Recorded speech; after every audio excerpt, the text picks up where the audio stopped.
आज शेफ बलीत चची कैट अपनी किचन में एक खास डिश बना रही है, मलाइशियन अस्पासा करीब।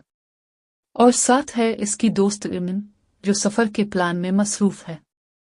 चची कैट लाल ताज़ा करीब को मसालों के साथ भूनती है, अदरक, लहसुन, हरी मिर्च और सोया सॉस। किचन में खुशबू फैल जाती है और मन खुशी से बोलती है, यही खाकर चली गए मलाइशिया, समंदर के किनारे। करीब तैयार होते ही दोनों बिल्लियां पैकिंग मुकम्मल करती हैं। अगला सीन, वो एयरपोर्ट पर खड़ी हैं, पासपोर्ट और चश्मा पहने, तैयार सफर के लिए। मलेशिया में वो बीच पर बैठी हैं, करीब खा रही हैं, समंदर की हवा में खुशी से झूम रही हैं। ये है जिंदगी, चची कैट कहती है। अगर आपको हमारी कुरीबी और घूमी मजे की कहानी पसंद आई हो तो लाइक, शेयर और सब्सक्राइब करना मत भूलना।